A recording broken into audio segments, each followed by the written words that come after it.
21వ అధ్యాయము ఆదికాండము మొదటి నుంచి కొన్ని వచనాలు.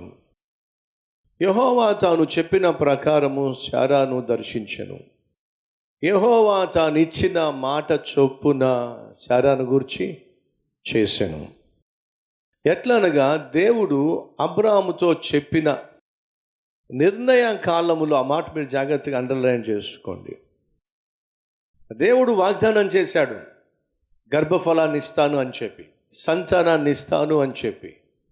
ఆ సంతానాన్ని ఇవ్వడానికి దేవుడు ఒక కాలాన్ని, సమయాన్ని నిర్ణయించాడు.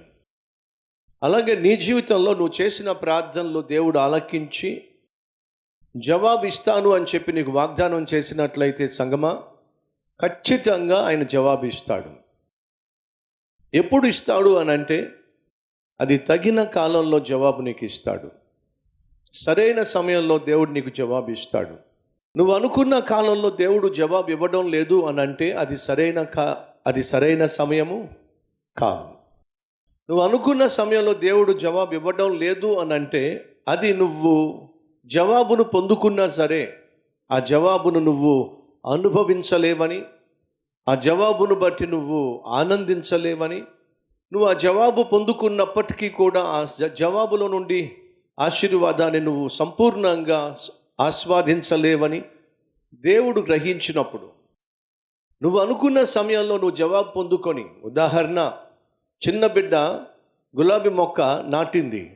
ఏం కావాలి? గులాబీ పువ్వు కావాలి. తొందరపడుతుంది, తొందర చేస్తుంది. ఒక మొగ్గ వచ్చింది. ఆ మొగ్గను కొంచెం కొంచెంగా విచ్చుకుంటున్న సమయంలో ఆ బిడ్డకున్నటువంటి తొందరపాటుతనం ఏమిటంటే, త్వరగా పువ్వును చూసేసేయాలని చెప్పి తను బలవంతంగా ఆ మొగ్గను తన చేతుల్లో తీసుకొని, ఒకవేళ ఆ రెమ్మలను విప్పే ప్రయత్నం చేస్తే ఏమవుతుంది చెప్పండి? తను అనుకున్నట్టుగా ఆ మొగ్గను విరిచే ప్రయత్నం చేస్తే ఒక చిన్న పువ్వు ఆకారం కనిపిస్తుంది, కానీ స్మెల్ వస్తుందా? స్మెల్ రాదు. స్మెల్ ఎప్పుడు వస్తుందో చెప్పండి? తగిన కాలంలో ఆ గులాబీ పువ్వు తనంతట తనే విచ్చుకున్నప్పుడు, పరిపక్వతను పొందే సమయం వచ్చినప్పుడు, అది విచ్చుకున్నప్పుడు అప్పుడే స్మెల్ వస్తుంది. తొందరపడి తన చేతుల్లోకి తీసేసుకున్న చిన్నపిల్ల ఆ మొగ్గను విడిచే ప్రయత్నం చేసినట్లయితే కొంచెంగా ఆకారం కనిపించవచ్చేమో, కానీ అనుభవించాల్సినటువంటి ఆనందం కానీ సువాసన కానీ ఆ బిడ్డ పొందుకోలేదు. సహోదరులు, అదే రీతిగా మన జీవితంలో దేవుడు మనకు వాగ్దానం చేసినప్పుడు, దేవుడు ఉద్యోగాన్ని ఇస్తానన్నప్పుడు, గర్భఫలాన్ని ఇస్తానన్నప్పుడు, సొంతంగా గృహాన్ని ఇస్తానన్నప్పుడు, సేవలో బలంగా వాడుకుంటానని చెప్పినప్పుడు, ఏ ప్రార్థన అయితే నువ్వు చేస్తున్నావో ఆ ప్రార్థనకు సమాధానం సమృద్ధిగా ఇస్తానని దేవుడు వాగ్దానం చేసినప్పుడు, మనం చేసేటటువంటి తొందర ఏమిటంటే, మనం అనుకున్న సమయంలో, మనం పెట్టుకున్నటువంటి టైం పీరియడ్లో దేవుడు అద్భుతాలు చేసేసేయాలి, ఆశ్చర్యకార్యం జరిగించేసేసేయాలి, అంతేకాకుండా నీ కోరిక తీర్చేసేయాలని నువ్వు ఆశపడతావు. కానీ దయచేసి విను, నీవు అనుకున్న సమయంలో నీ కోరిక ఒకవేళ నువ్వు తీర్చుకోవాలి అని ఆశపడితే, బహుశా అది పరిపక్వత కలిగిన సమయం కాకపోవచ్చు. ఒకవేళ నువ్వు అనుకున్నట్టుగా ఆ సమయంలో జవాబు వచ్చిన దానిని నువ్వు అనుభవించటం వీలు పడకపోవచ్చు. కాబట్టి దేవుడు ఏం చేస్తాడు? ఒక గులాబీ పువ్వు మొగ్గగా ఉన్న దానిని కాస్త విచ్చుకొని అది పువ్వుగా మారడానికి ఏ విధంగా సమయాన్ని నిర్ణయించాడో, అలాగే నువ్వు ఎప్పుడైతే ప్రార్థన చేశావో ఆ ప్రార్థనకు జవాబు దేవుడు విత్తాడో, ఆ విత్తబడిన జవాబు మొగ్గగా ఆ తర్వాత స్లోగా విచ్చుకొని ఒక చక్కని పుష్పము కానీ ఎదుటికి రావాలి అని దేవుడు కాలాన్ని నిర్ణయించాడు. ఆ కాలము నిర్ణయించబడిన తరువాత సరైన కాలంలోనే సంపూర్ణమైన జవాబు దేవుడు నీకు ఇవ్వాలని ఆశపడుతున్నాడు. ఆయన సమయాన్ని కేటాయించిన సమయానికే నీకు జవాబు వస్తుంది. అది నీ ఉద్యోగ విషయం కావచ్చు, వివాహ విషయం కావచ్చు, గర్భఫల విషయం కావచ్చు, ఆరోగ్య విషయం కావచ్చు, ఆర్థికంగా స్థిరపడే విషయం కావచ్చు, చేసే సేవలో ప్రతిఫలం కావచ్చు. తగిన సమయంలో దేవుడు జవాబు ఇస్తాడు. అప్పటి వరకు నువ్వు ఎదురు చూడాలి, అప్పటి వరకు నువ్వు వేచి ఉండాలి. ఒక నిరీక్షణ ఏమిటంటే, నా దేవుడు నేను అడిగిన దానికంటే, ఆశించిన దానికంటే అద్భుతమైన జవాబు తన కాలంలో ఇస్తాడు. అప్పటి వరకు నేను ఓపికతో, సహనంతో, నిరీక్షణతో, విశ్వాసంతో ఎదురు చూడడమే నేను చేయాల్సినటువంటి పని అనే వాస్తవాన్ని నువ్వు తెలుసుకున్నట్లయితే ముందు గతి రానే వస్తుంది. అద్భుతమైన భవిష్యత్తును చూస్తావు. ఈ విశ్వాసం మనం కలిగి ఉండాలని దేవుడు కోరుతున్నాడు. So God fixed a time for Sarah to receive a child. Sarah గర్భము ధరించి కుమారుని కనడానికి దేవుడు సమయాన్ని నిర్ణయించాడు. ఆ సమయాన్ని నిర్ణయించిన దేవుడు ఆ సమయం కొరకు శారా వెయిట్ చేస్తుందేమని ఆశించాడు, కానీ తొందరపడింది. దేవుడు నిర్ణయించిన సమయానికంటే ముందుగా నువ్వు జవాబు పొందుకోవాలని చెప్పి నువ్వు తొందరపడి తీసుకునే తొందరపాటు నిర్ణయాలు నీ జీవితంలో నీకు అపాయాన్ని తీసుకొస్తాయి. తొందరపాటు చర్యల ద్వారా నువ్వు తీసుకునే నిర్ణయాల వల్ల నీ జీవితానికి తీరని నష్టాన్ని చేస్తాయి.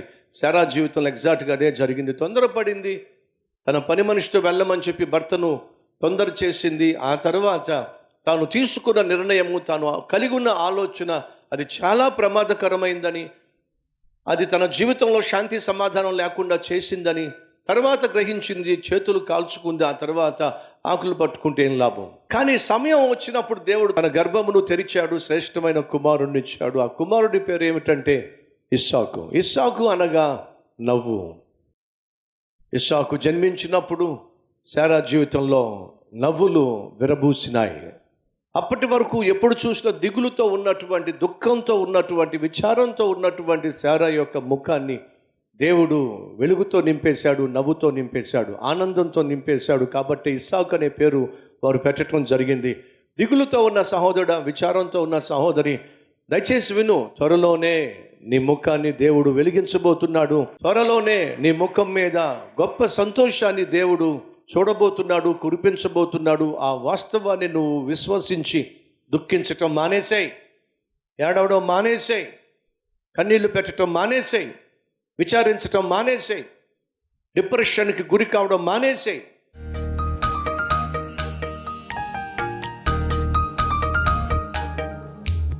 మహాపరిశుద్ధుడు అయిన ప్రేమ కలిగిన తండ్రి, ప్రార్థనకు జవాబిచ్చే మహా గొప్ప దేవుడు నాయన, గర్భఫలము నీవిచ్చే బహుమానం, ఆ బహుమానాన్ని మా ప్రియ చెల్లికి, మా ప్రియ తమ్మునికి నాయన అనుగ్రహించమని వారి అన్నయ్యగా, వారి సహోదరులుగా మేమందరం కలిసి ప్రార్థన చేస్తున్నాం.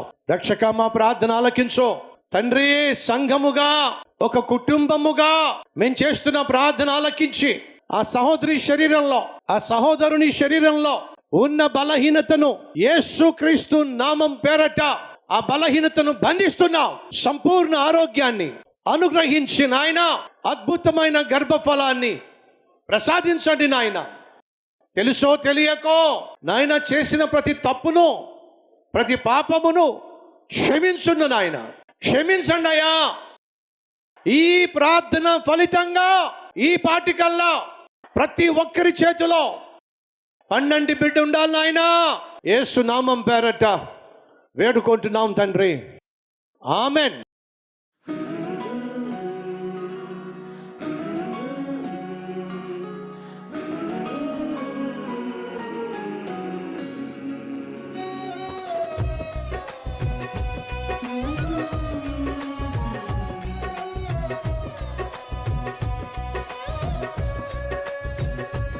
ఈ సందేశం మీకు ఆశీర్వాదకరంగా ఉన్నట్లయితే 10 మందికి షేర్ చేయండి, లైక్ చేయండి, మంచి కామెంట్ పెట్టండి. మళ్ళా రేపు కలుసుకుందాం. సెలవు.